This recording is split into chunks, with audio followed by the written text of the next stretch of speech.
All right, what's up, guys? It is Monday, April 8th, 2024, MMAOB Daily Podcast. I'm your host, as always, Adam Martin, joined by my co-host here, Mr. Big Marcel, and we're going to be recapping UFC Vegas 90, talk a little bit about that PFL card, which wasn't that great. We'll briefly touch on that.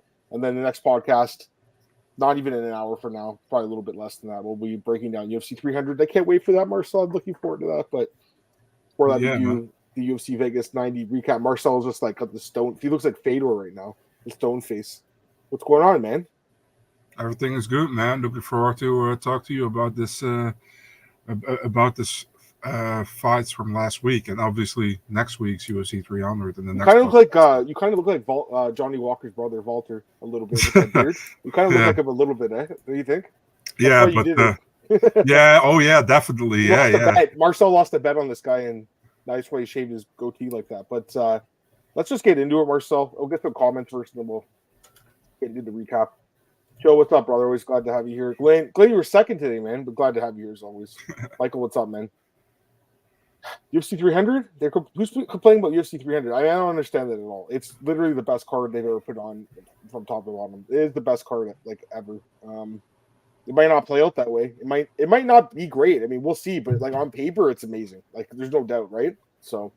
But again, we're going to start with the UFC Vegas 90 recap. I mean, interesting card, right, Marcel? We had, quite a few upsets on this card, actually. I predicted at least one of them. I think you predicted a couple too. So we did okay in that respect. I mean, I don't really think a lot of people did great in this card from what I saw. It was kind of a tricky card. You had 4 people miss weight, although 2 of them looks like it was a catch weight anyways. But UFC still calling it a bantamweight bout on their website, by the way. I don't know what happened there, but yeah, but we had at least a couple other fighters miss weight. We've lost a fight on fight day as well, so it was a fucking shit show on the weigh-in day, Marcel. Anything you want to say about that quickly before we actually talk about the fights? Because the weigh-ins were fun. I mean, what was really funny was that the first girl on the scales, Norma Dumont, made weight, and everybody was like, "Oh, she got to make weight," and she made the weight. So that the props to her, right? And 4 people missed weight, and the one worse than the other, But for sure. We got signed collectibles in the chat as well. Glad to have you here, man. All right, let's get into the recap. Okay, we'll start with the main event, work our way down. As always, main event, Brendan Allen defeats Chris Curtis via split decision. Very close fight here in the main event. Great fight. Would you have given it fight of the night before I get into the fight? Do you think it was fight of the night? No. Oh, you think they got it right, the award? Yeah, I agree with fight of the night. I know many people didn't. Yeah, no, I thought this was the best fight in the card. I thght it was a great fight. Really good fight. And it was just a greedy fucking war. I mean, these guys went to battle for 25 minutes. Like, it was one of those fights, Marcel. Honestly, I think it came down to the last exchange, which is crazy. Like, it was that close. It was. It was super close. Did you also have it 2-2 heading into round 5? So you had the same as me. And did you have Brendan Allen winning the fight, or did you have Chris Curtis? I think Brendan Allen literally stole the fight in the last 15, 20 seconds. Yeah. Me too. And I man, it's tough to like score fights that way because you'd like to think that there was more that happened during the round, but I really think it came down to that. It was on the table in the last 10 seconds. And then Curtis, I don't know, I feel bad for this dude. Like, he had potentially a win in the bag and they got injured, and then obviously almost, the optics are that look bad. He almost gets finished and then Allen steals it.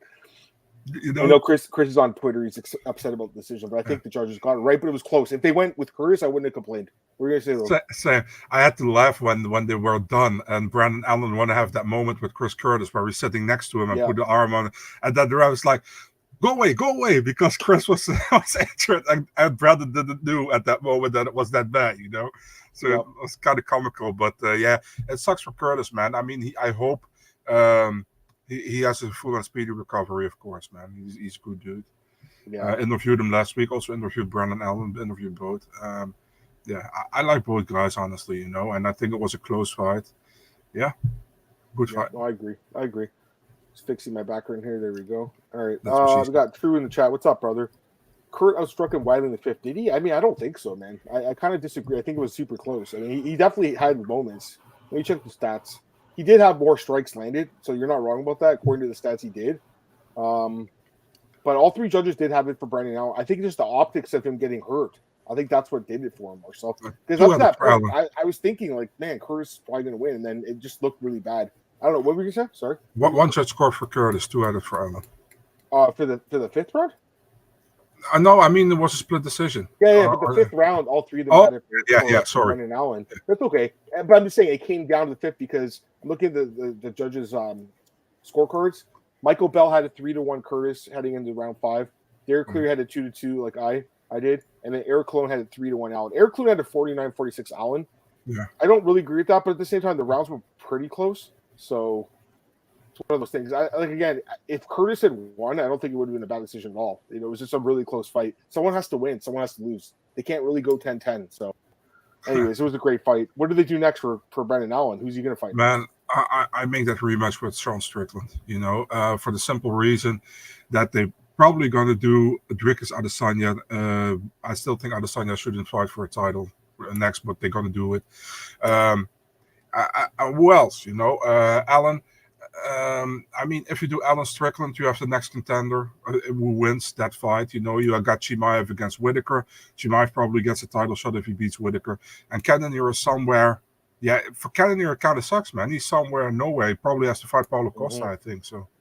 Yeah, no, Cannonier's a beast, but he's the guy that beat Sean Strickland, destroyed Marvin Vettori. Now no one's talking about him. He's a little bit older too. He only had one shot at the belt against pretty much Adesanya in his prime. Yeah. Lost. I mean, he probably loses a rematch to him too, but I don't know. I think, and I'm just getting back to the comments, Blake, I kind of like this fight too, the Allen Strickland rematch. I don't mind it, Marcel. Me neither. I don't really care about the Vettori fight too much, to be honest. I think Vettori kind of lost his shot. I know he's ranked higher, but it doesn't do anything for both of them, I think, So. Brendan Allen, man, he's got a great record. He's 7-fight win streak, first off, 12-2 in UFC, Marcel. Very good record. 12-2. It's a great record. Yeah. And I also always feel like I'm one of the few guys who actually like Brendan Allen. I see always a lot of shit talk about him on the socials and stuff. He's a good dude, man, and he's a hard worker. And he got it done. It was difficult, but he got it done. Avenged the first loss against Chris, and let him avenge his only the only other loss in the UFC career against Sean Strickland. Let him try to avenge that. That was a catchweight bout too, and there was like short notice. I think Strickland took it on short notice, but it was kind of a weird situation too. So I mean, they could do it again. But yeah, I think Brendan Allen's a really good fighter. Get some other comments. Marcus, what's up, man? He said he had Curtis winning the optics round 5. Yeah, it's true. Optics. I mean, I'm sure Eric Nixick's talking about that with his fighters this week or whenever they're getting back to the gym, because I mean, Strickland and Duplessis was kind of the same thing, Marcel. To be honest, they were kind of like very similar fights. I mean, less grappling obviously in that fight, but the fact that they were that close, they both came down to the wire, And I prefer fight. I mean, they're not easy to score, and you don't know who's going to win when it goes to the scorecards. But Marcel, I prefer fights like this. They're like super, super competitive. Like, I mean, I think who doesn't, right? So that's some more comments. We got Glenn Bott in the chat. What's up, man? Antoine, what's up, man? Glad to have you here, Antoine. Ray, what's up, lads? Who'd you have Allen fight next? Yeah, I think Strickland or I guess Cannonier too. I mean, that would be okay. I don't mind that. Although I think I really like the Strickland fight, man. Yeah, I know they're like okay, like they're cool now. Like I think Brendan's cool with those guys now. Obviously him and Curtis had fought twice, but Strickland had talked they both talked a lot of shit about each other. Let's be honest. What I heard, they met up at the PI and were like chill about it. So Adam, we got to talk about one moment in the fight where Curtis hit Allen, and that wasn't an eye poke, or maybe it was when he pulled back, it wasn't seeable, and the referee called it as like stop. So Allen got 25 seconds or something, and then he was like, no, there's nothing there, go on. Was a really weird moment, actually. It was weird, because I don't know, on the replay, the punch landed, but then on the way down, it looked like he pulled his. That's what I thought. So I'm like, okay, I think he did touch him in the eye. Yeah. I'll be honest, Marcel. It's a weird situation because last week they had all those eye pokes that were missed. I think the refs saw those fights and they were like, okay, we don't want to do that and then cost the guy the fight. And I'm glad they just were like, all right, let's just get back to the fight. It was a weird situation. But at the same time, I mean, what do they do? Could they call that a TKO? If it's somewhere else, do they call that a TKO and say, hey, you stop fighting? Like, I don't know. It's weird, right? Yeah. I will say this. I prefer when the fights are in Nevada, in Vegas, because, Marcel, I know you're some of the refs you don't like Tyone and stuff, but like, honestly, Marcel, at least they have like replay and they can get this stuff right and they look at it again and there's people on the outside of the cage. Who do not like, you said? Tyone. Oh, yeah, fuck him. Yeah, sorry. West Coast, what's up, man? Damage, Trump's doing nothing on the ground. You're talking about Alan Curtis or another fight? Because there's a lot of fights on this card that were like damage control. Marcel. Like a lot of the fights were Damon's wrist control. Joe had Allen 1, 4, and 5. Yeah, that's what I had. I had the same thing. Curtis complains more than my wife. She complains constantly. Oh man.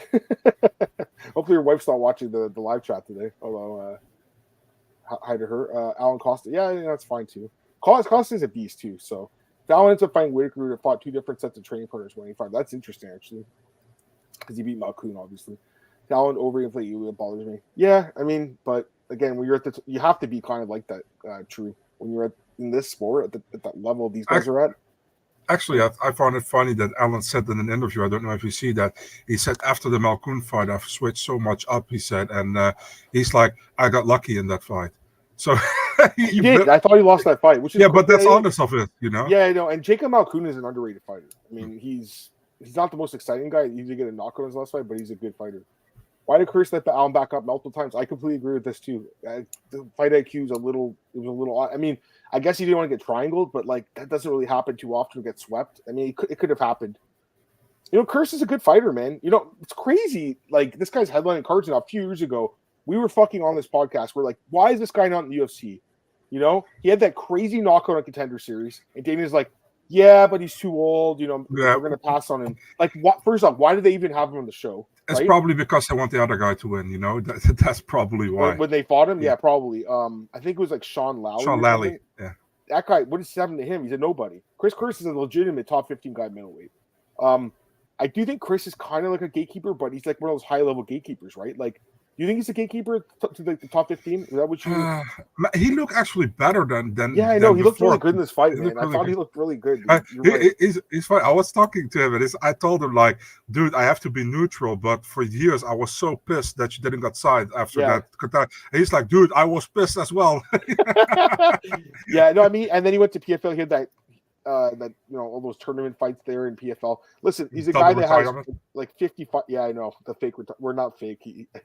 Chris is a very emotional guy. You know what I mean? I think that's the kind of guy he is, and I think he used it to his advantage to get to where he is in his career. But at the same time, it kind of comes back to haunt him sometimes. Anyways, it was a great fight. I really liked this fight. All right. Me too. Let me ask you this: if it was full camp, do you think he would have won with a full camp? Difficult, man, because I talked to Brandon Allen, and I asked him about the short notice as well, and Brandon said like I'm a guy who has really much difficulties with change, so he probably trains for specific opponents, and maybe Curtis does as well. I don't know, man. We probably will never know. Both fights were short notice, right? I know. They could always do a trilogy down the line too. Yeah, why not? Right? Like not now, but I'm just saying. No. The first 2 fights were good, so yeah. Blake, if one of the Contender Series guys beat Bo, they probably have a final lawsuit now, pretty much. All right, let's go to the next fight here. Damon Jackson with the brand new haircut goes and beats Alexander Hernandez. Split decision. I think the 2 judges was Junahicho Camijo and Derek Cleary. They both had it correct, 29-28. I'll get your thoughts in a sec.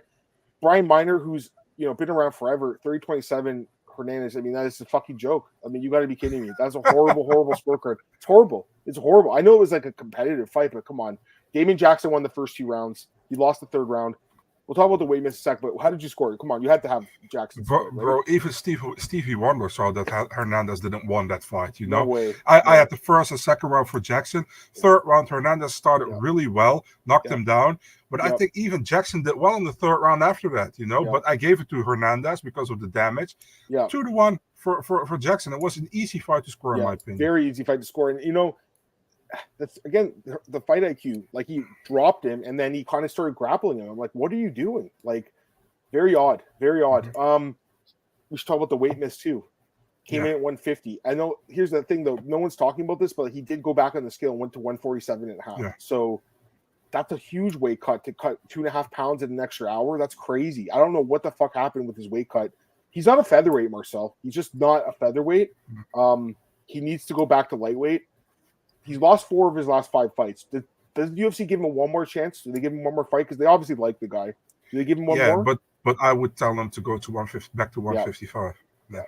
I agree. I think 155, send him back up there. I mean, he could, he could beat guys in the UFC. I mean, It's crazy, actually. If you look at the Billy Quarantillo fight, he looked like a world beater in the first round, remember? And then he completely gassed out. And now, actually, he looked pretty good with his in the third round with his gas tank. Yeah, you know? But weird. Yeah. I think because he conserved his energy, obviously, but it was a weird fight. He does have a couple. I was just looking at his record, and he still has that win over Darius, and he has a win over Jim Miller from last year. So it'd be weird to cut him, but again, you have to make weight. I would say give him one more. Give him one more. Yeah, I would tell him if you stay at 145, done. But if you go to 155, you get one more. Just go back to fight. He could fight Trevor Peek. I mean, he beats Trevor Peek. Yeah, why not? Yeah, that's what I'm saying. And he probably beats him too. So. Maybe. I don't actually. Maybe not. Who knows? We'll see what they do with them. I give him one more, guys. But who beats Peek, right? Yeah, I mean there's your answer, Antoine. Joe, horrible indeed. The judging. Oh yeah, it's bad. What's up, Grateful Dude? Tough night for judging. It was interesting. That's for sure. All right, we'll go to the next fight here. Chepe Mariscal defeats Morgan Charrier.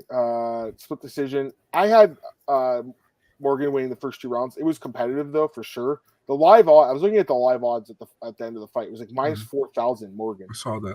That's crazy. I mean, that was too high, He should have been favored. It looked like he was going to win. And then you had one judge, I think it was Adley Bird, 30-27, which is crazy because Chepe clearly won the 3rd round. Yeah, I think it came down to the 1st round, and I had Morgan winning, but it was super close. And I'm looking at the stats, and Chepe apparently outstruck him. So I don't think this was a robbery. I know a lot of people said that. Who'd you score for? Who'd you have for? I had the 1st round for Chepe, 2nd round for Charrier, and 3rd round was close in my opinion. But I think Chepe won it because of the last 30-40 seconds where we hammer fisted him to the face. The thing is, like, the 30-27 from Adelaide Bird, what a shit card. But at the same time, I feel like it was a very competitive fight, man. And like you say, Chepe Mariscal, he fights for your money, and he does. That's what you always say. So, I thought it was a close. Listen, man, if they gave it to Charrier, you wouldn't have heard me at all. I thought it was a close fight, but I think it wasn't a robbery, in my opinion. Yeah, no, I completely agree. He's won 3 straight fights as an underdog in the UFC. Chepe, he's a dog, dude. He's a fucking dog. I really like watching him fight, Marcel. He's just a gritty guy. He wants to fight on the Sphere card. I definitely think he deserves it. He deserves it. Mm-hmm. I first heard of this guy when I watched Ultimate Fighter 2 years ago, because his girlfriend Claire Guthrie was trying to make it to the UFC. That's when because I knew I had heard of him. I think he was in LFA before. I don't really watch a lot of LFA, to be honest, here and there, but I heard of the guy, and then I was like, okay, who's this guy? And then he comes to the UFC, and he's just really exceeding my expectations. He's a good fighter. I think Morgan's pretty good too. I don't think his stock really dropped here. Do you? I don't. No, I don't know. But also, Mariscal, he pretty much loses to guys on his record are not bad losses. You know what I mean? Yeah. He's that guy from the regional scene who actually fought good opposition. So I don't think it drops, because many people thought Charrier won, so it won't drop him too much. But I think it was close, could have gone both ways, and it was actually a fight that I expected to be that entertaining. So yeah, it was a good fight. It was a good fight. Next up, we had Ignacio Bahamondes destroying Christos Giagos. I think Giagos is getting cut from the UFC, Marcel. Very likely, yeah. I mean, because I'm looking at his record, and like he gets finished almost every single time. Anyways, Ignacio looked amazing again. I've liked this guy ever since I saw him on Contender. He's had a few hiccups here and there in the UFC, but at his best, he is one of the most exciting young fighters at lightweight. He wants to fight in the Sphere. He called out Charlie Campbell. I think that's a great fight. And Charlie Campbell, let's talk about that quickly too. I mean, he won his fight against Trevor Peek. That was a good fight too. I think that could have been fight of the night too, personally. I think that was a really fucking good fight. But yeah, I think the fight makes sense. You like that too, eh? Ignacio and Charlie Campbell. Charlie, Rira son. Did you hear that? No, I didn't hear it, but I he's a funny dude, the cannibal, right? Yeah, Peek said that to him when he walked to the cage. Yeah. But I like that fight, and I think, this again, put it in the Sphere. I think because Ignacio wants to fight in that card, and I know he's not Mexican, but he is Latino, not Latina. Latina. No, I think put that fight in that card. I think that could open the card. I think that'd be a great fucking fight. Here, listen.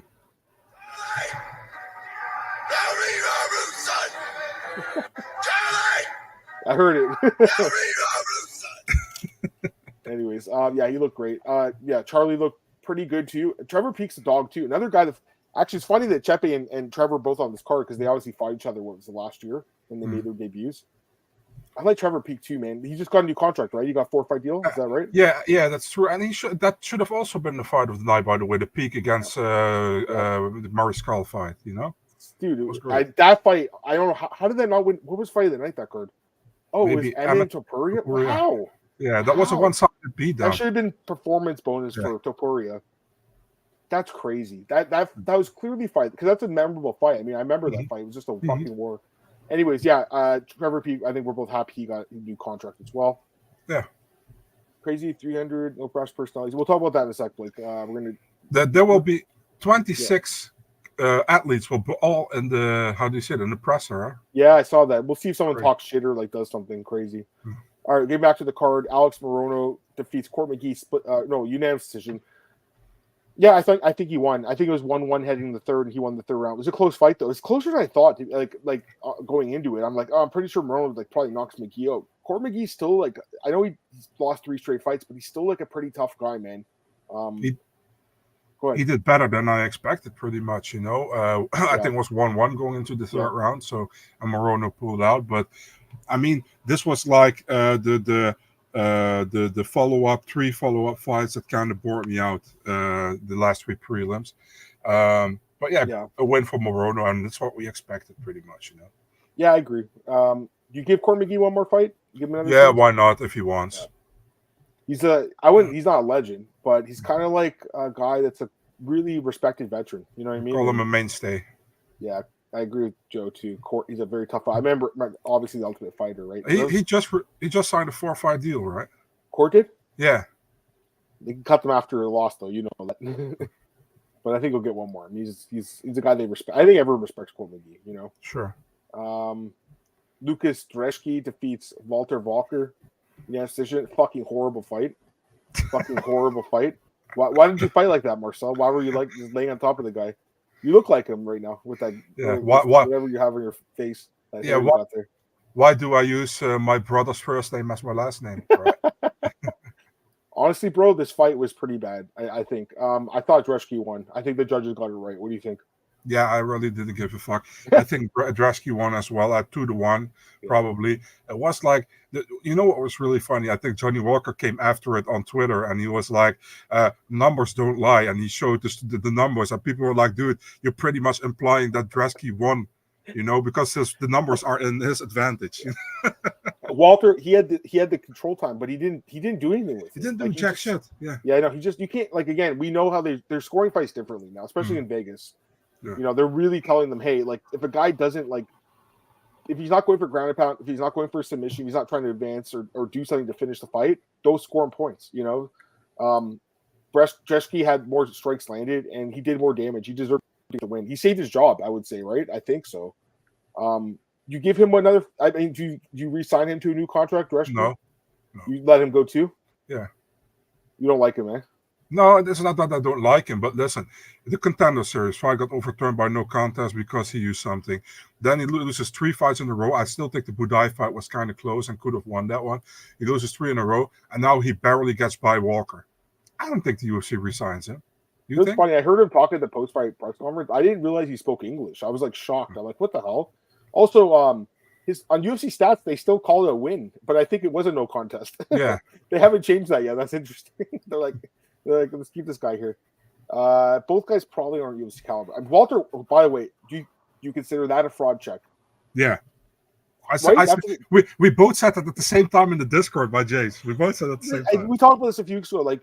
If you're a hyped up prospect, you lose to a guy who's kind of not that good, you're getting fraud checked. And that's exactly what happened here.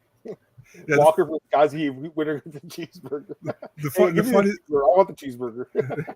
The funny thing is that I said this could be we said that after the second round. This could be a fraud check, and exactly at the same time you said as well this could be a fraud check. It totally was. Yeah. By the way, Marcel with the quick turn after stringing together all those takedowns. I know he looks exactly like him this morning. So this afternoon, I should say. Abus and Sean a fraud check. Ooh, it's tough because Sean became a champion, right? Yeah, I don't think so. I don't think Abus is that good though. Who's Abus fighting next? What's his next fight? Vardy. You should know this. Well, the Alves, they're giving him a layup then, so they want him to win, I guess, to get back on track. Is that in Saudi Arabia? No, it's in Apex, I think. What the hell? That's so weird. I thought they would do it in Saudi Arabia or in Abu Dhabi. Ikram against Muniz is also in the Apex, so yeah. That's surprising. I saw that today. Yeah, Craig, what's up, brother? Glad to have you here, man. All right, getting back to the fights. Norma Dumont defeats Jermaine Durandamy decision. Yeah, I think judges got it right too. But it's crazy because I'm looking at the stats. Okay, so I did score for Norma, and obviously we were pretty high in Jermaine coming into this fight, and she won the second round. And I'm like, oh, she's definitely going to win the third round. But Norma just laid on top of her. Here's the thing: Norma only landed 11 strikes in the whole fight. 11 significant strikes. 0 in the first round, 8 in the second, 3 in the third. Jermaine landed 16. It wasn't that many more. Total strikes, Jermaine was 91 to 49, so a lot more. But again, when it's a 16 to 11 and you have a 10 minutes of control time to 2, I can see why the judges went with that fighter. And it was frustrating to watch, man, because I just don't think this girl's like that great. I was happy to see her make the weight. She looked to the scale. She's probably close to a title shot, but I mean, God, the Raquel Pennington versus Norma Dumont might be the most boring UFC title fight of all time. It might be. They're not going to do that. There's no way, right? Nah. I mean, I was happy Norma didn't lose to DT on the scale when she made weight. But, gotta be honest, man. I'm sorry. Gotta be honest, man. Yeah, first and third round was for Norma, clearly. Jermaine just didn't do enough on the ground, couldn't get her offer for some reason. The most what I would do, listen, it depends on what Holm Harrison does. If Harrison wins, I give Holm Dumont. And if Holm wins, yeah, maybe against Harrison. But hey, the thing is, like, don't give Dana some ideas because he probably does Holm Dumont as a main event somewhere in the Apex. So God, he probably will. I mean, that fight was supposed to happen, wasn't it? Like 2 years ago. I don't know. Actually, possible. I don't know. I thought it was supposed to. I mean, I'll double check, but I mean that sounds boring too. I'm not gonna lie. Norma Dumont, every fight that she's in goes to the distance. It's just not. It's not too exciting. You know what I mean? But they were supposed to fight a couple years ago, and Aspen Ladd ended up fighting Dumont in like probably one of the worst main events of all time. Aspen Ladd versus Norma Dumont. That has to be one of the worst. Listen, like I keep saying a lot of bad stuff about Norma. I mean, I there's things about her I like. I mean, she's like very marketable, I think, but the style is not very exciting to watch. She's a very nice person as well. I've talked to her before. She's very nice. It's just tough because I just find her very boring to watch, Marcel. That's what happens. True. I agree. But as a person and everything, and I think she looks good too, man. So, would you have Norma betting favor Juliana Pena, Mayra Bueno Silva? That's interesting. I wouldn't. Not over Pena, probably. Pena's such a wild card. I mean, she won the title. She's obviously very talented, but also she, got subbed by Jermaine Durandamy. Yeah. I mean, it's crazy. So, like, how good is she really? I don't know. She might have just caught Amanda on, like, a really bad night for Amanda, that fight. Yeah.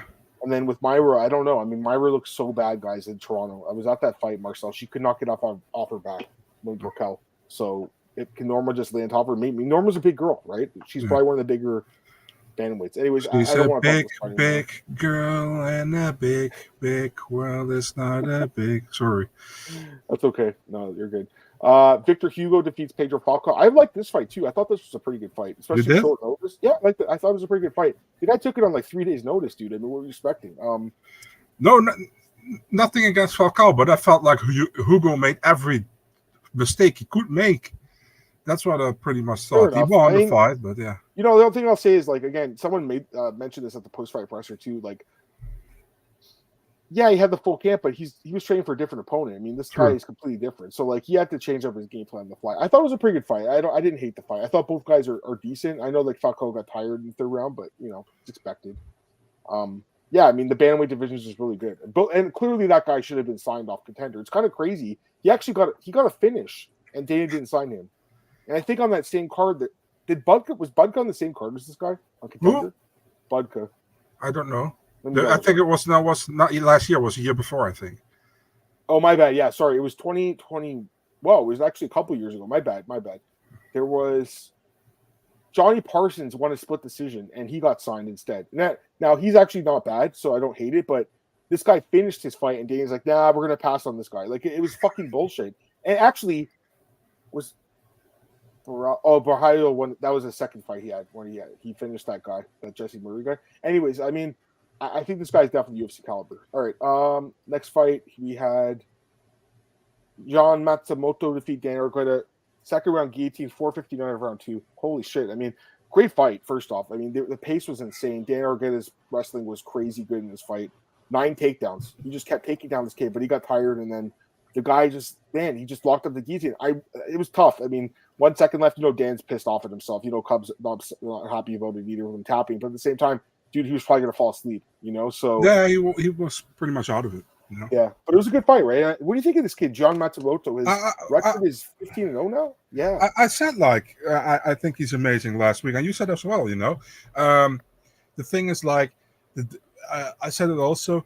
The difference with this kid and some other fighters, he never accepted the position. You know what I mean? That Dan took him down. He never accepted to be Dan on him. He'd keep working. In a certain moment, he was even the fighter who was on Dan, but then Dan turned it around again, and so on. So it was a really intriguing fight. And at a certain moment, he got the guillotine out of nowhere. Pretty much, I think there was like 9 seconds to go.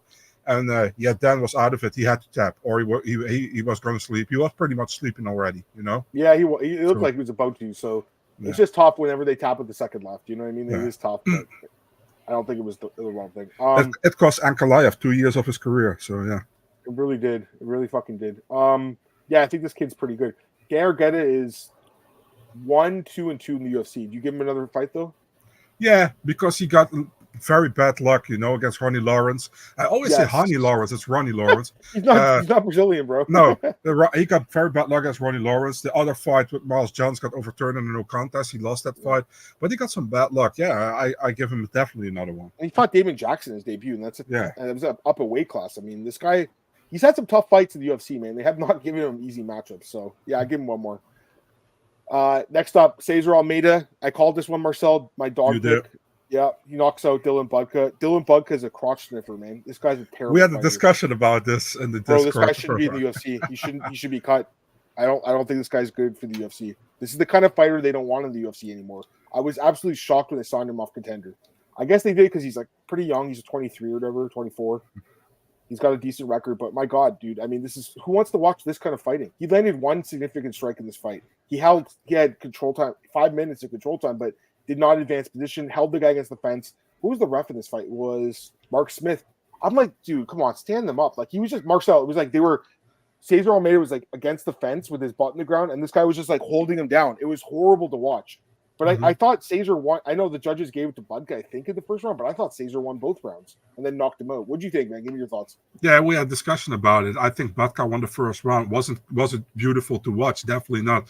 But I think the control time was better than the 12 strikes Almeida landed, although I understand your point with he didn't do that jack shit with the control time, and really Almeida at least landed something, So I understand where you're coming from, and that's why I said also in the Discord, thank God there was a finish here. You know what I mean? Because we didn't need to see that anymore. And Almeida did smart, man. He pretty much defended until Budka was gassed, and then he took him out, so he did well. You got a bonus too, eh? I like that he got a bonus. But I got to be honest. I'm happy for Almeida. I got a bonus, but I think Matsumoto deserved it a little bit more. I thought to be honest with you, I thought they were going to do 4 performance bonuses at the end. That's what I thought they would do. But because there was 4 finishes, right? Yeah. I think we'll talk about this now. The Cornell Mullins fight was weird. So let's talk about this. So at the weigh-ins, they were the last 2 to weigh in. Mullins looked like absolute death, on the scale, looking like a zombie. Cornell looked amazing, and I was just like, "What the fuck's going on here?" It was so weird. Later, it comes out that Mullins was really struggling with her weight cut. I mean, I don't know, Marcel, but it seemed like she had, maybe it was that time of the month, possibly. I mean, women, that's the problem with the women's fighters. They have to deal with that. Men's fighters don't have to, you know what I mean? And we've heard a lot of fights. I don't know, maybe something else, but it seemed like something was off, because I don't think she's really struggled to make the weight before like this. It was clear at the weigh-in she was struggling. She was a big favorite and lost, dude, and she got destroyed in the second round. First off, the first round, she was just kind of controlling. She wasn't doing any damage. I would give that round to Cornell. I think the judges were splitting that round. I would give it to Cornell. The second round, Mullins was absolutely gassed from the weight cut probably, and Cornell just destroyed her. We were talking about this too. If it was an agreed upon catch weight, she should have got a bonus, I think, right? What do you think? Yeah, I agree, man. I mean, I think she said after the fight that Mullins struggled with the weight, and they said it's catch weight. It was also weird when the fight started. That I think who was it? John Gooden was the or the in the booth. He said like both girls missed weight, so there were no fines. I was like, okay, that's the first time I hear that. Normally there you have to pay the commission something or something. But yeah, I mean, well done by Cornole, right? And I give Cornole the run to me next. I think that'd be a fun fight. I mean, we're both Muay Thai strikers, right? I think it'd be a fun fight. Yeah. You know what, man? Like, I'm not, because I picked her in her debut, so I think she's decent. But like, bro, this was a really good knockout. Mm-hmm. I mean, it's too bad that it happened. Like, no one was really watching this fight. Let's be honest. It was the first fight on a card that's not that great. We watched it though. I was really impressed, dude. It was a fucking nasty finish. Like, it's a good start of the night. Yeah, but again, if they agreed to the catch weight, then it's not a fight where she should have been ineligible for a bonus. Yeah, I agree. She should have probably got a bonus. Because like, when do you see this kind of knockout from women's MMA? It doesn't really happen that often. No, not often. True. Right. So, and anyways, what do you think, Mullins though? Like, I mean, I guess they'll give her another fight, but like, dude, I mean, this is a bad look for her, right? Dude, she struggled, man. She struggled badly, and I didn't expect that, to be honest. Yeah, we'll see. Yeah, she definitely gets another fight. She's 1-1, so yeah, for sure. All right. So overall, what would you give it on 10 the card? 7.5. 6.57. Yeah, I think about that. Like, it was like an average, slightly above average card, maybe. We got to talk about Calvillo against Rodriguez. Yeah, we should talk about that. I was going to ask your stock question first, before Marcus gets in here. Whose stock dropped the most? Who do you think? I think definitely Alexander Hernandez, if he had already some stock. Falta Walker as well, you know. I was thinking those two guys too. And I think Mullins too. I mean, I think she was the biggest favorite in the card, wasn't she? Yeah. That's she crazy. She was pretty big favorite, yeah. She was a big favorite, dude. She lost and she got destroyed, you know, so and I know she's your girl, but I think Jermaine too. I was disappointed by her performance, man. I really was. It depends, you know. I think for us, yes, but I think for a lot of people, we're already on Norma Dumont, so I don't think many people, you know. But for me as well, pretty much. But she talked to my colleague after the fight immediately, and she was like, she was like, not my night. Was just. By the way, is Dennis there in Vegas right now? Like he's there in Vegas. 300, yeah.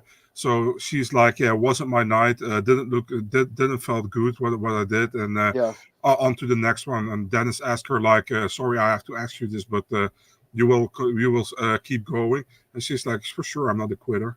I figured she'd fight again. If it's just, you know, again, we know that she had the kid and everything, but like, I thought with the 4 years off, she would have really shored up that takedown defense. I thought that she'd be working on it, dude. She was like, she couldn't even try to buck or shrimp or anything. It was crazy. Like, she just didn't do anything off her back, and Norma Dumont didn't even land a strike, and she won the round. So I mean, that shows you Jermaine did nothing either. You know what I mean? So let's talk about this.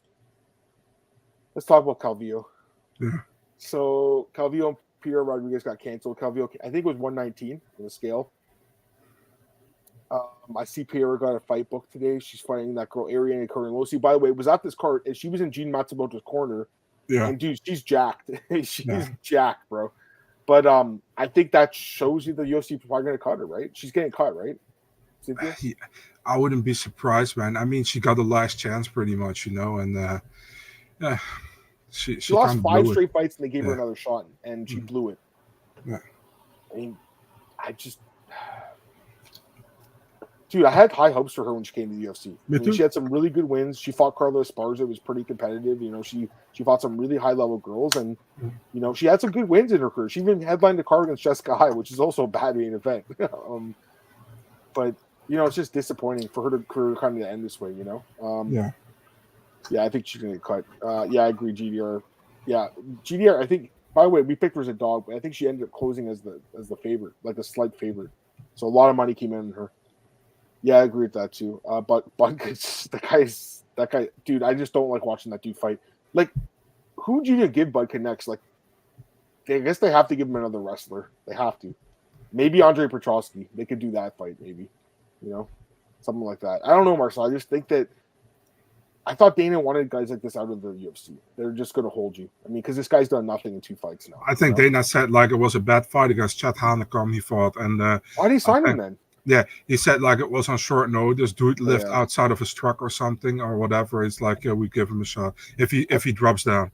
Yeah, and did he drop down though? I can't remember. I don't know. This was a short notice for him, so I don't know. Actually, That's true. Actually, you know what? It was short notice. Okay, I'll give him a little bit of a break, but the style is bad, bro. We'll talk about this really quick with Jones. But don't you also think the style was like this because he didn't want to stand with the kickboxer maybe? Sure, but he's just not even advancing a position. I agree with you. I agree. I mean, yeah, I agree with what you're saying too, but yeah. Anyways, the John Jones thing, yeah, I mean, he's denying it, obviously. He's denied everything his whole life. The guy's never taken responsibility his entire life. You know what I mean? That's the truth. John Jones is the most talented MMA fighter of all time. That's also the truth. He is the best fighter I've ever seen. Most talented guy, most skilled guy. And his run, Marcel, when he beat like Shogun, Rampage, Machida, Belfort, Gus, like that whole run is the greatest run of all time. But for me, it's not even really about this. It's just that this guy hasn't fought in over a year. He doesn't have a fight book. And I think that, you have a great champion right now, Tom Aspinall, who's like young. He wants to fight. He wants to stay active. I think the division needs to move on, dude. I would definitely like just promote Aspinall to undisputed champion. And John comes back, he could fight Tom when he comes back if he ever fights again. I mean, the UFC's not going to cut this guy. Like they're not, because the thing is, if they cut him, he's going to go fight Francis and PFL, so it's not going to do it. We're going to say, bro, the UFC is so done with the Jones Miocic fight. And nobody really wants to see that anymore. Maybe like if you ask 100% of the MMA fans, like even the casuals maybe don't even care about it anymore. It's maybe 8% of the MMA fans want to see that. And that Dana's like, everybody wants to see this fight. Yeah, fucking 5 years ago. It's like, yeah, I don't understand. Listen, I'm not going to say anything on this with John Jones because I don't know the exact details. And it's not because I'm too much of a bitch to talk about, but I don't know the exact details. So I don't like to talk about it, But if it comes to how the division should move on, I also think that Aspinall, in my opinion, Aspinall is the champ right now. I don't understand why we have to keep Jones. Listen, if Jones comes back, give him a title shot. You know. Yep, I agree. I mean, I just think the Stipe fight, Stipe hasn't fought in 4 years. He's obviously a legend, but I just think I don't really care about the Stipe fight. To me, the super fight now is John Jones and Tom Aspinall, right? That's the super fight, really. With Jones, yeah, I mean, again, every time this guy's fucked up or did something or he's been in the law, he's just said, I didn't do it. You know what I mean? So I don't know, man. This one to me is a little more interesting, I think, some of the other stuff, you know what I mean? Because you have this tester saying, something, and then this video gets posted. That video didn't prove anything, though. What does it prove? Nothing. You know what I mean? It doesn't prove anything, guys. Like, people were like, oh, look, she wasn't scared. She gave him a high five. Like, that doesn't prove anything. It really doesn't. I'm curious to see what that video was that he took, because apparently there's a video on the phone, and the police said, like, hey, you could upload this. Aaron Broadside did a good job with this, by the way. He was getting in touch with, I think, the police there.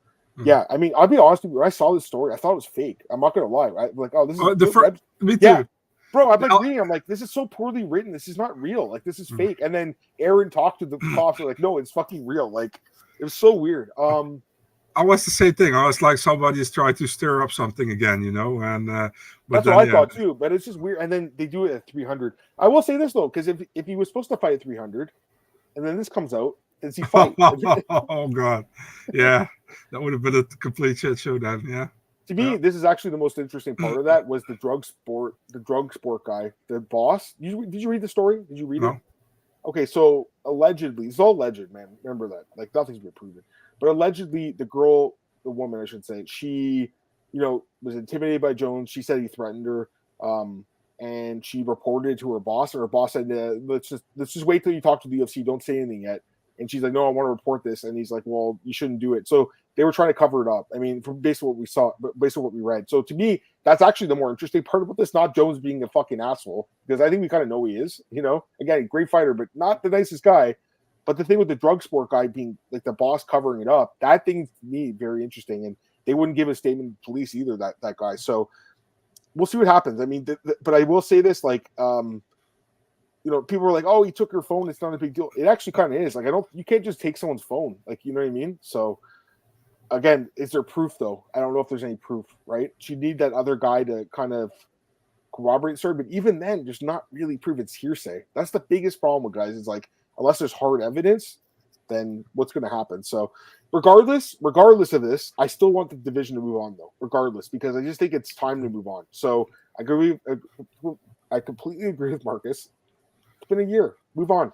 So The assault was the threat. He said about allegedly again that people that come here get shot or something. That's what he said to her. And if you're that's your job is to like get drug tests, you probably get scared. You know what I mean? So, but again, it's all hearsay. I mean, there's no proof yet. You know what I mean? So, again, the law. Here's the thing. I'll say this too, Marcel. The law, right, and the court of public opinion they're very different. Because you throw this on Twitter, everyone's got the pitchforks out, right? But the judge and the lawyers, they're probably gonna be like, well, there's no proof of this, guys. There's no proof. So if there was a video recorded, though, because apparently there is, maybe there shows something that corroborates what this woman said. But again, I'm with Glenn. Like, to me, when I was talking about the other day, I'm like, this is horrific. Like, the details were bad. And I was kind of referring to this more so than anything because to me, like, if this guy is really trying to cover it up, and there's no reason for her to lie about that at all, that's fucking crazy, man. So, yeah. All right. Tom's a nice fellow. Doesn't want to come after Jones, but ducking fight. I saw that thing. What is it? Like at like some signing. And Tom was like, hey, can we do like a stare down? Jones was like, no, man, we're not doing that. You saw that, right? That video? Yeah.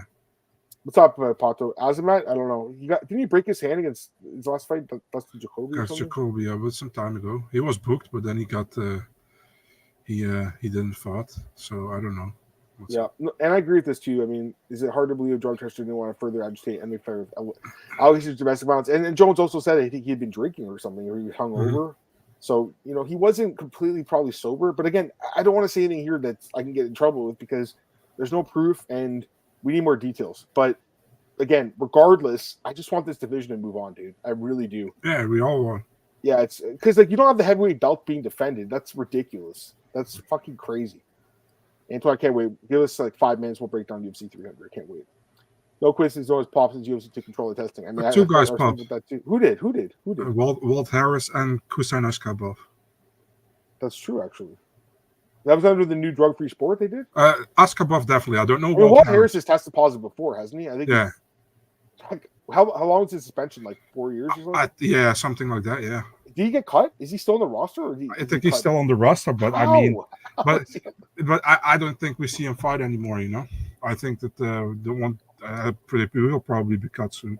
He got a long leash. I mean, he had some personal issues. His daughter got murdered. I still feel bad for the dude, I mean, how do you not? I mean, his daughter literally was murdered by some guy. So, Dana, regardless of what you think of Dana, he does have a big heart. So you're going to keep the guy on the roster because he needs to make money, obviously. So, but yeah, I mean, you can't be tested positive for steroids. What he said, Marcus? Cody Gurdon said something about like I would never do this to like hurt my family or something. So some people were thinking he might have tested positive too. Some people are suggesting that, which would be too bad. Actually, Cody is the kind of dude who has like he just speaks his mind, and many people think he's like a loudmouth, but he's a really cool guy, man. If you talk to him, he seems like a cool dude. His wife is pretty good looking too, man. Yeah, so true. Yeah, he's a cool dude from what I've seen. All right, let's go to the next one here. We got PFL. Just really quick PFL recap. Did you watch the card, by the way? Did you watch the card? Parts, not all fights, but parts, because I had to go to the doctor the day after early, so I didn't watch the last two because it was fucking heavyweight. I hope you're feeling better, man. I was pretty sick last week myself. I'm no problems. I picked up like some virus last week. I was like fucking sick as hell on the weekend, guys. I'm much better today though, but man, I was in bed all weekend. I'll tell you off the record what was up. With nothing bad. Anyways, I watched the card and I saw Aaron Bronstairs tweeting. Again, we bring up Aaron sometimes, and we overreact Aaron. He's a good friend of mine. I really love the guy. But like the reason people didn't watch this card is because it wasn't that good. I mean, that's the truth. It wasn't that good of a card. And I did watch it because like I didn't have my daughter on Thursday. I wasn't doing anything else. I'm like, all right, let's watch the card and see how it goes. And there were a few good fights, but it was overall kind of shit. I mean, let me be honest. He was more complaining about not a lot of tweets, but you got to see it like this, man. I mean, I watched it, but I didn't feel like tweeting about it. I was watching I know what you're saying. And it's like of the 3 regular season cards or the 6, the heavyweight and the women are the least interesting all the time. They got to change that up because they can't do these two in the same card. Plus the fact that listen, man, I like PFL, don't get me wrong. It's like this is not just a random draw they do, That's bothering me too. And I was thinking about this, Marcel. We've been beating the horn about this, and I was thinking actually Aaron's question. He was like, why are you guys not covering PFL? For number one, because it doesn't really do good clicks. I mean, that's the truth. When I used to work for BJ Penn, they would show us our clicks. So I get to see who reads Yeah. what. PFL was, bro, bottom of the barrel. I mean, I'm just being honest with you. Like, no one really cared about it. Like, maybe if they, like, when Francis Ngannou got signed, I'm sure that did really well. But, like, overall, wasn't, like, it didn't really do much. Same with Bellator, but Bellator a little better. But PFL was, like, way at the bottom, you know? UFC is, like, good. You know what I mean? Like, that's why the big sites cover it. I will say this. I think it's kind of fucked that the big sites were covering WWE, WrestleMania, and not this. Like, that bothers me because they're, especially MMA fighting. MMA fighting was covering, like, they spent a lot of resources covering wrestling. And I get it. It's going to do hits. MMA fighting is turning into a wrestling thing to me because, like, I don't watch Ariel's show, but every time people talk about it in Discord, it's like, oh, he's got like wrestlers on it. Like, I don't care. You know what I mean? If I'm an MMA fan, like, I want to watch MMA fighters talk. Yeah. What I was going to say about PFL, getting back to Marcel, I agree completely with you because ultimately the reason they don't watch it, man, is because the matchmaking is not that good, and that's the fucking truth. Regardless of what you think about Sean Shelby and Mick Maynard and Dana White, the UFC matchmaking is the fucking best in the world. It is the best in the world. Almost never get a 100% score on the UFC card when you do predictions. Almost never, you know. And with a PFL, it's like 90% of the times you have like a 95% score. You know what I mean? Same with Bellator, and obviously, I don't know if like the matchmakers came over. I think Rich Chow's not with them anymore. I don't know about Mike Hogan. He might have come over. Yeah, he came along. He did. Yeah, but the thing is, like, we don't know like how they're doing this. Like, because we've talked about this. Like, what they should do is they should have like a live stream, right? Yeah. And they have like a wheel, right? They put the balls in and they spin it, right? And then they pull the ball and they're like, okay, Ante Delia. And then they do it again, and they got like Valentin Moldavsky, and they're like, okay, that's legit. But they're not doing it like that, bro. Also, both matchups, not first one, because it's pretty. Listen, Dakota Decheva, she's definitely talented. It's pretty obvious they gave her the Molden girl that she was going to mold. You know, it was like pretty obvious. The Tyler Santos, they gave her Denise Kielholtz first, my countrywoman. Yeah. I didn't like Denise liked that matchup. I didn't like it for her. And then they gave her Ilara Joanny. We know she was going to also destroy Ilara Joanny. They have a certain way of booking fights that certain people want. It's like last year. Listen, man, with Shane Burgos, they booked him against Olivier Aubin-Mercier. You know, he lost to Aubin-Mercier. And I talked to Shane. I can say it here. I talked to Shane. That's like, for sure, they're going to give you the Japanese guy who fought Clay Collard. For sure. Yep. He's like, why? It's because he's the least. It's the most possible way for you to get points to proceed. You know? And he's like, do you really think that? It's like, yeah, legit think that. And 2 weeks later, he's like, I found the Japanese guy say, see? No, I agree. I don't know, man. It was the matchmaking is just not that good. But anyways, no. But really, listen, that is not good. It's no problem. You know that can happen. But that they already pre-thinking about what they're going to do with the matchup, that's not good. Because you know, like they're trying to give them. You know, they were trying to get Dakota and Tyler to the next round. Yeah, for sure. Pretty obvious. Let's just quickly go to the card. I thought Moldavsky looked good. I mean, there's no doubt he looked really good. I think you think he's the favorite to win the heavyweight? You would. Right? Yeah, I said Delia, but Moldavsky could go with him. Yeah, Delia kind of, I don't know what happened. I think he got injured or something. I don't know what happened. That was weird. It was kind of weird. Goltsov, I mean, that fight was horrible, dude. Linton Vassell gassed so bad. Unbelievable, eh? Like, he just really gassed. Goltsov's okay, but I think he's going to get exposed. The Carmouche Velasquez fight was fucking dreadful to watch. Why did they make that for the third time? Bro, I was just going to ask, why the fuck did they book this fight again? Like, I saw our best fight picks. He had some funny tweets. He said, like, to Aaron's responding to Aaron, he was just like, because it's like, why aren't people tweeting about PFL? It's like, because we don't want to watch this Carmouche and Juliana Velasquez fight like for the 8th time. Because just like, actually, Marcel, this, you know, the crazy thing is, there's still a chance they could end up fighting in the semifinals. It's possible. Yeah. There's injuries and stuff. You never know. Yeah. Dakota Ditcheva obviously looked amazing, but again, the girl she fought is not good, you know.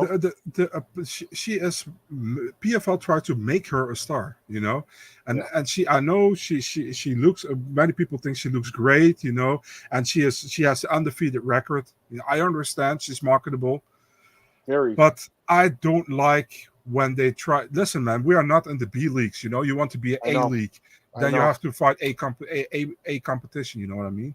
Well, Don Davis is going on Ariel's show probably next week and just talk about how they're better than this card and show that they're better than the UFC or something. I don't know. Yeah. They keep saying that we're just the UFC's number one, but we're strong number two. It's like, no, you guys aren't. Like, and I watch every fucking event by PFL. I'm just being honest, you know. Go ahead. What's with the Don Davis with the retweeting those brackets with only one PFL guy?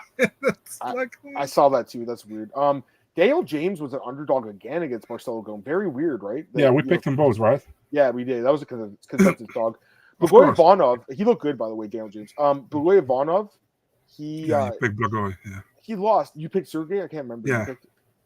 That was a good fight, though, right? I think that was the best fight in the card. Blagoy started very well, man. He started very well. Blagoy's chin is like probably one of the best in MMA right now. I mean, him and Max Holloway, especially at heavyweight, he's never been. I was looking at his record. He fought Ty, Derek Lewis. I mean, this guy was blasting with punches. He just kept walking forward.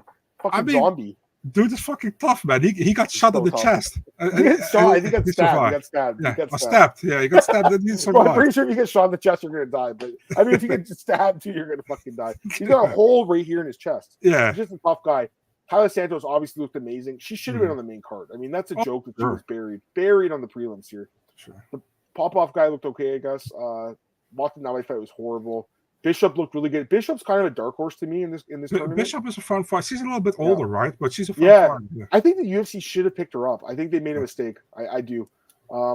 Dimitri Ivy, Anthony Ivy's brother, former UFC fighter, he picked him a big upset here. He was plus 850 against Lucas Brennan.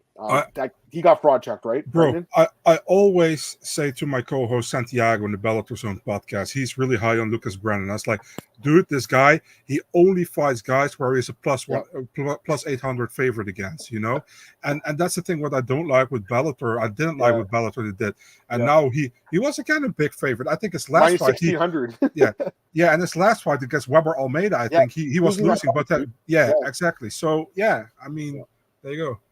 He's not that good, honestly. I know his dad was a longtime fighter, but his dad is different than him. And then Bryce Meredith, he was also minus 1600, although that fight was competitive too. Anyways, it wasn't the greatest card. I just wanted to talk about it really quickly, though. In my opinion, if you have a fight, you know, and it's not a title fight, I mean with a title fight when you have a long-time champion and you get a challenger with barely any chance that champion is like minus 1200. It happens sometimes, you know, that's possible. But if it's not for a championship fight or it's another ranked fight or whatever, it can never be that somebody is like an over minus 500 favorite, in my opinion. Yeah, you know, you almost will never see that in the UFC. You see by Nicol Brundage probably, but you almost never see that. You see it in short notice, like Umar when he fought that as cat guy, like something like that. But then it's okay if it's short notice. I have no problem with it, but not it's like 6 or 8 weeks in front. You know what I mean? I know. I mean the Bo Nickel fight's kind of like an outlier, I would guess, with that. Like UFC, they like tight matchmaking, dude. Because here's the thing, and I was thinking about this too with the UFC, like they really are looking for the best fighter in the world. They don't really care like how. You know, let's build this guy up. I don't think they care anymore. They're just looking like sink or swim. We've talked about this before, like sink or swim. I mean, we all like tight stuff, so yeah. Sure. Yeah. I was gonna say speak for yourself, but no, I completely agree with you. Delia looked terrible. What are you talking about? I think Blake was joking. As an MMA fan, I don't get excited with PFL. Prague is a good Strikeforce last UFC competitor. Strikeforce was amazing. I mean, I really think you like Strikeforce, right? Back in the day. Oh yeah, it was fun to watch. You know, it was like, and I remember that Data said after one card when Strikeforce had almost finishes, you never see that in the UFC. B leagues, and then at a certain moment he buys Strikeforce and he has that Strikeforce shirt on with the Paul Daly against Nick Diaz, and everybody was booing him when he came. Like half the guys that came over for Strikeforce ended up becoming UFC champions. Yeah. I mean, if the UFC never bought Strikeforce, the whole scope of MMA history would have changed. You know what I mean? It's crazy. Is this fight official in Imavov Canada? No. It's in the works as far as I know. Cool. UFC would swap 10 great champs for one more corner. Maybe. All right, let's end up this podcast right here, guys. We're going to get ready to go for the UFC 300 preview. I can't wait for this, Marcel. I'm really looking forward to this card, UFC 300, but again, we like to recap the card. So, anything else you want to say? Is there anything else you want to get off your chest right now? Or I think I talk enough. I think you did too. I don't want to hear you talking more. Shut up. I'm just joking. Okay, bye. No, okay, guys, give me a minute here. I'm gonna tweet it out. Just stay on the line. I'll tweet out about a minute, and we'll do the UFC 300 preview. I can't wait. All right, thanks, guys.